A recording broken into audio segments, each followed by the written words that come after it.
Tout a commencé il y a des mois. Je venais de sauver un colonel qui s'était fait capturer par le gang Al-Mustacha. Je pensais que c'était fini, j'avais raccroché, mais... ça ne faisait que commencer.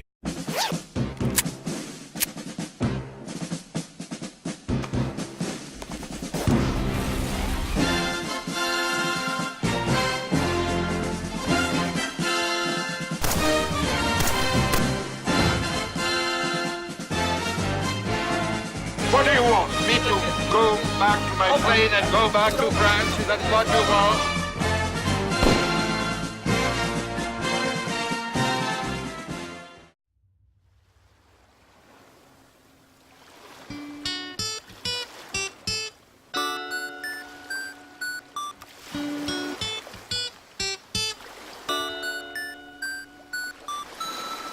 Un, deux, trois, quatre.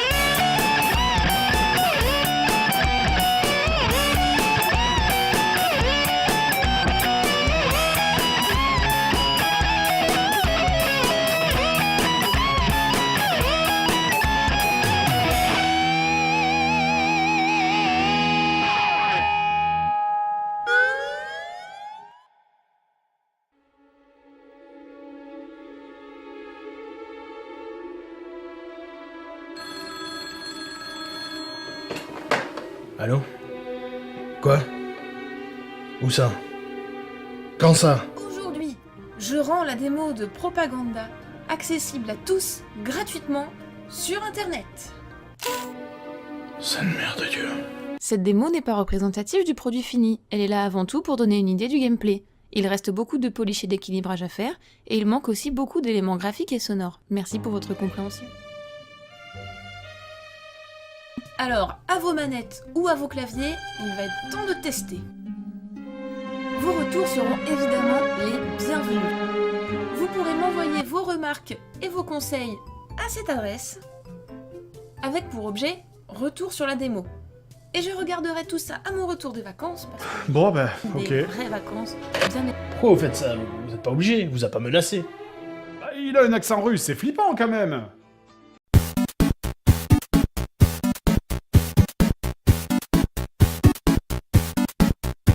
Vous savez, je suis pas un grand fan des jeux de plateforme. Pourtant, il y a un type de jeu qui m'insupporte encore plus que les jeux de plateforme, c'est les shoot'em up. C'est même pour ça d'ailleurs que j'en ai presque pas. Pourtant, sur un des derniers salons, je suis allé, quelqu'un m'a offert ce jeu super. la démo de Propaganda. Je te remercie à toi, inconnu. Je n'avais justement pas envie de vivre vieux. Donc, on commence le jeu sur un écran titre et sur une ambiance sonore qui vous met totalement dans une ambiance de guerre.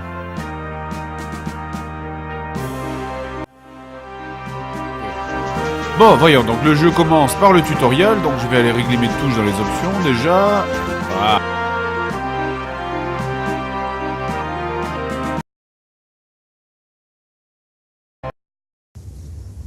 Bon, donc ok, alors les options c'est fait, donc maintenant le jeu. Donc réellement, avant de pouvoir commencer à jouer, je vais devoir passer par une série de tutoriaux. Et je m'appelais Pépito. Quoi? Alors, mon petit débris de prépuce devient pot de chambre des Alpes. Combien de fois devrais-je te dire que le polystyrène et le polyuréthane ne se jettent pas dans la poubelle jaune? Ta mère doit être morte de honte, espèce de bêta-testeur de Black Carabar!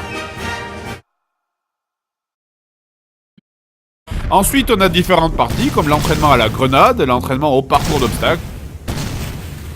Donc, bref, une fois que vous avez atteint la base, c'est là que les choses marrantes commencent. Donc, premièrement, vous allez récupérer votre arme. Et donc là, on arrive enfin à la première mission. D'accord, qu'est-ce qui s'est passé entre cet écran et celui-là? Où sont passés tes potes? Voilà, il n'y a absolument rien du tout. D'ailleurs, que ce soit au niveau du jeu ou du son, en fait, je trouve ce jeu assez artistique finalement. C'est quasiment minimaliste. Les ennemis ne crient pas, même en mourant. Le jeu n'a absolument aucune musique. Aucune. Mais c'est même pas un bruit de vent, hein, c'est juste rien. Il y a juste un vague son d'autoroute. Jean-Michel Bruitage, une réaction? Eh bien, en fait, j'avais renversé du coca sur mon clavier. Et il est foutu. Le jeu devient beaucoup plus facile, hein. Le seul gros problème qui reste là maintenant, c'est la possibilité de tirer en diagonale sans courir. Autant là, ça devient ridicule, putain.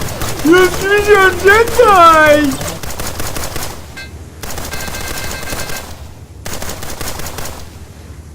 Pourtant, si c'est moi qui avais développé le jeu, j'aurais rajouté une petite ligne sur le livret du genre « Tu vas roter du sang, enculé !» Et par exemple, parmi les trucs qui m'ont saoulé, moi il y avait ce char. Ce char, tu vas le croiser très tôt, au début du jeu. Ce boss-là, mais combien de coups il prend? Combien de coups il prend?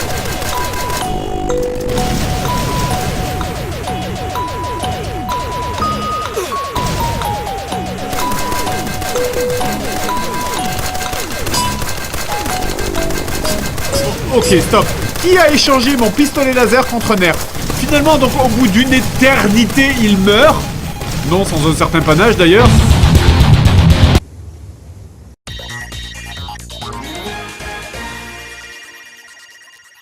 Je veux savoir qui a créé ça et comment.